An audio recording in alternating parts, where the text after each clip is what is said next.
I don't know, I've been into phaser lately. I have no idea why. I've never had a phaser pedal until like 6 months ago. It's just like, dude, phaser's dope. I love the phaser. Where has this been? It's like, yeah, it's been here the whole time, you know?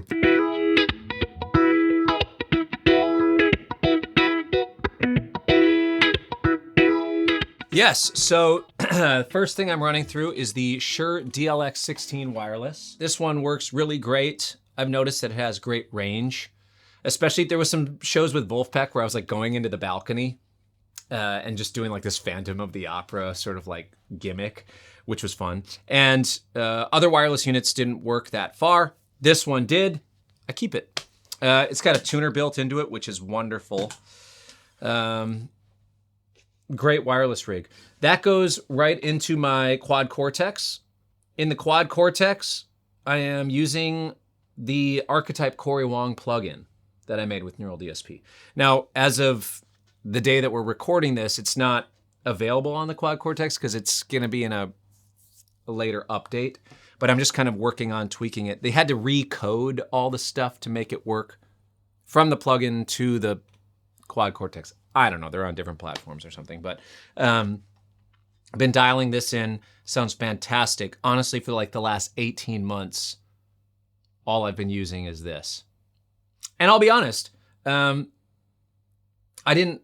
tried to use some of the other stuff. I loaded in some other IRs and it's great, it's cool, fantastic. I mean, the thing about modeling is it's come so far that I mean, all the companies are killing it right now in that realm, but I am very, very, very particular about clean tone and the roundness of the top end and the punchiness of the top end and just how it all responds. Clean tone seems to be one of the things that has been really hard for the modeling stuff to get.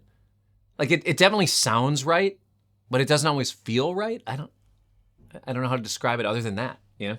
I'm sure you've probably played through stuff and then after like an hour, you're like, I don't know, I'd rather play through an amp, you know? But if you have the right gear, it's just like, I don't really care to, it sounds and feels great. It does the thing.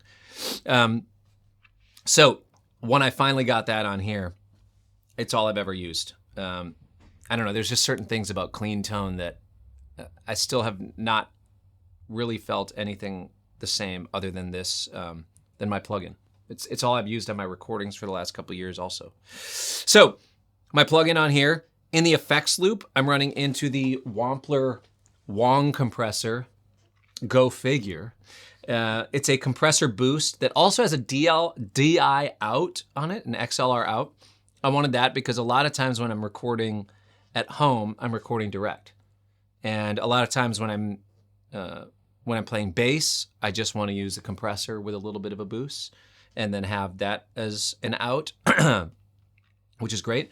That runs into the Hotone Wong press, which is a volume wah, and that can also be an expression pedal. Now, some people have been like, oh, it's just the same thing as a soul press too. You know, just more expensive. Kinda, but is a Squier Strat the same as a Fender Strat? No. Is an Epiphone Les Paul the same as a Gibson Les Paul? No. Similar thing here. Basically the Soul Press 2 that they make is a very affordable, pretty good sounding volume wah in the same looking package.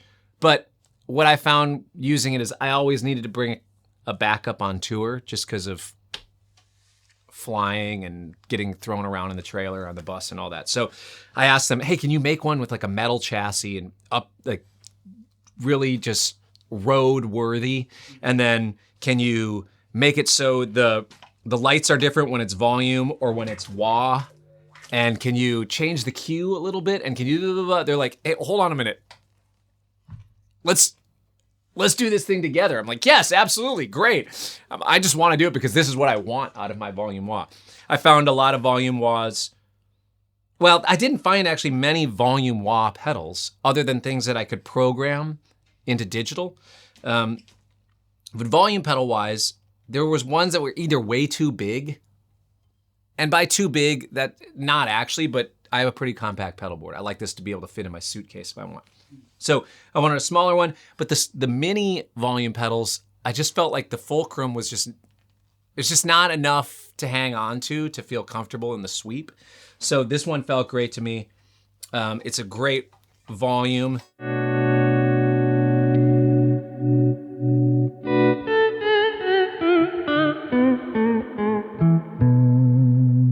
And then I kick on the front.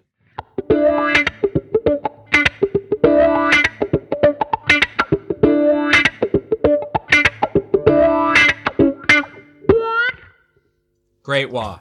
So this has a classic and a modern setting on the wah, and there's a Q switch. So I have it set like when it's all at noon, it's just my preferences, but I also know not everybody has the same taste in wah as me, so I wanted to make sure that they had something different.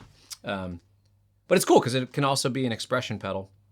Then this goes into the Optimist Overdrive, which I helped design with Jackson Audio. So it's 2 overdrives, and it's got an EQ if you press on this. Are you noticing a trend? I like multiple things out of my pedals. You know, it's like if it's gonna take up space on the board, man, it better really do its job. You know, it better have tuner and wireless, boost and compressor, two drives and a EQ, a volume and a wah. Yeah, and then this is like everything else, but fantastic overdrives. One of them is more in the Tube Screamer family, but not trying to be a Tube Screamer. And one of them's in the Klon-ish family, but not necessarily trying to be a Klon. And the EQ is cool because it kind of gives me different types of mid-range in my guitars. So the Stratocaster, obviously it's very much its own thing, but there's the boost on the Wong compressor. You can either be a flat boost or a mid bump that kind of emulates the Clapton mid boost circuit out of his Strat. Oh, yeah. So if I turn on the mid side of that with the boost, it kind of it leans me towards Clapton, that sort of Strat sound. And on this one, I have it set so the mids are just bumped up a little. When I turn on that EQ, it kind of leans my Strat tone. It just like goes right into John Mayer land. So it's very interesting that different bumps in the mid-range can kind of get your same instrument a little voiced a little bit differently. Yeah, I don't know. I mean, in a similar way, I've said this in other things before. It's like almost to me, like you could kind of say that in a certain way that James Taylor and Paul Simon have similar voices, but they're very different. You know, in certain songs, I'm like, it kind of sounds similar, but it's like, there's Paul Simon, there's James Taylor. Not that I can reduce them down to a button switch on my pedal board, but that's how I imagine it in my head. Is like there's certain things that they can accomplish in their vocal delivery and style, but obviously tone affects so much. So yeah, on my pedal board in the Quad Cortex, so this goes back in on the effects loop, and within this I have a couple overdrives here. I have an envelope filter, phaser, Leslie, octaver, stereo delay, and a stereo reverb. Would you like to hear them? We would. So the overdrives on here, I mean, it's nice to just be able to have basically 4 different types of drive from this. So on the Quad Cortex one, these are the ones from my plugin. So if I play...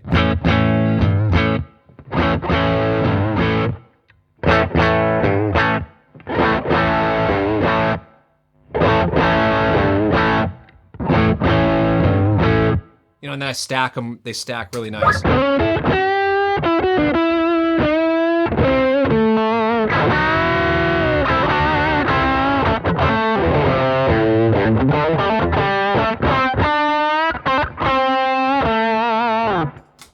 Stack great. The octaver's cool.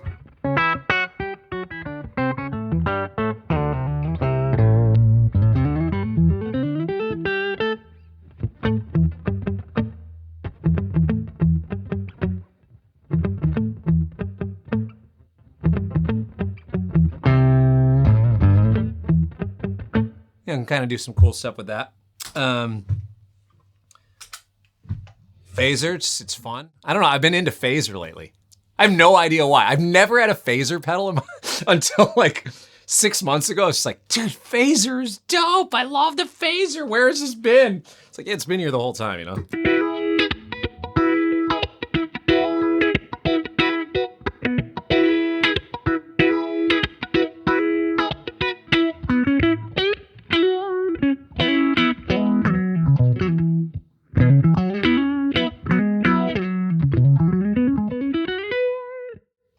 Cool.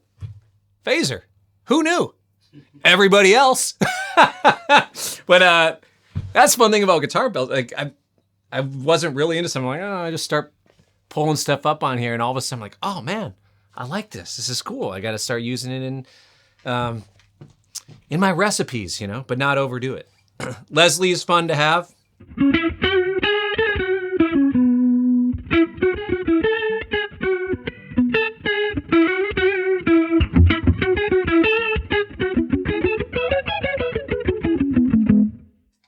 Cool. Nice Leslie on here. It's a stereo Leslie too. Stereo delay. This is basically the same patch, but just different. Stereo delay is cool to have for...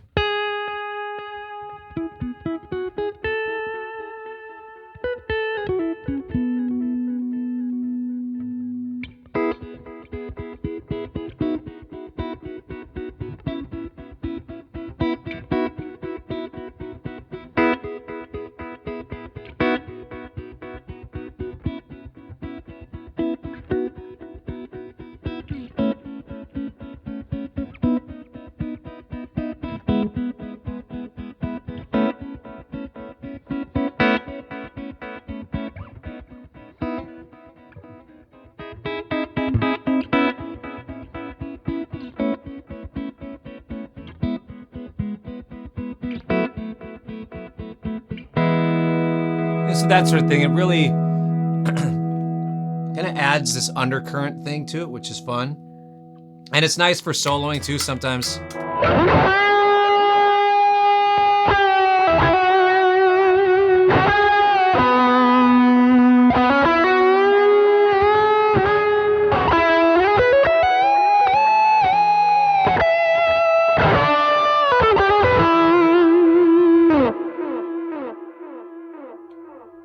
You know, widens me out.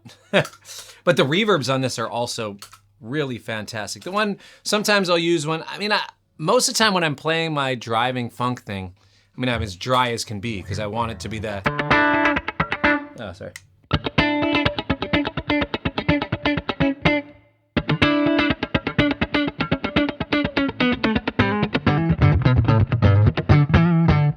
You just want it to be right in your face sort of thing. But sometimes if I'm playing a line,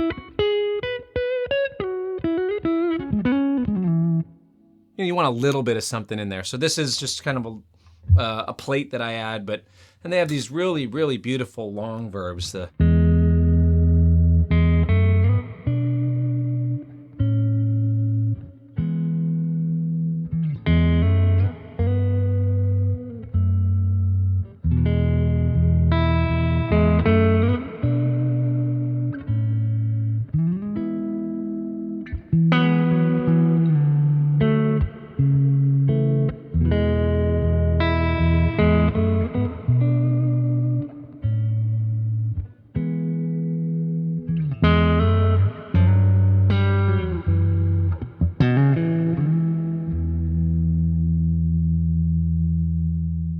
Nice long verbs. And I kind of, with a lot of these reverbs, the default settings, they still keep in a little more low end and a little more top end. And one of the things that I like to do with these sort of verbs that especially are gonna last for a while is I'll cut the lows. So that way stuff that's ringing over doesn't kind of build up. I've noticed that a lot of long reverbs and things like this, modulation reverbs, stuff that's gonna last more than 1 second, if there's a lot of low end in the verb itself, it just starts to get really muddy and yeah, it starts to sound, it's hard to comprehend what's happening in any of the transients. So I take out a lot of the low end in the reverb, and I actually take out some of the high end too, so that way what I'm actually playing shines through a little bit more, and the reverb is just this kind of warmer thing that, you know, blossoms around it. But really what I was trying to emulate with this is the Big Sky. The Big Sky bloom and cloud reverbs are insane. They're so beautiful. And the Valhalla reverb plugins are also just my absolute favorite. The Vintage Verb and the Shimmer Verb. But I was able to recreate some of those in this. This one is the modulated reverb. Yeah. I'm doing a high pass at 214. Honestly, my gut, I would, if you were like, what did you put your high pass at? I would have thought it was like 400, but I guess I let a little more low in. Cool. Whatever. That's the interesting thing though, is that I've been road testing this stuff for like a year. So I just make these tiny tweaks, like, oh, last night it felt like the reverb was a little too muddy. Make a little adjustment, and the next day, oh no, it wasn't. No, you know, playing all these different rooms and all these different settings with different in-ears in a studio into monitors. So it's just like mixing an album. You just kind of make little adjustments to compromise for whatever settings you're in to make sure it, you know, is the most universally accepted and best sounding. So, yeah.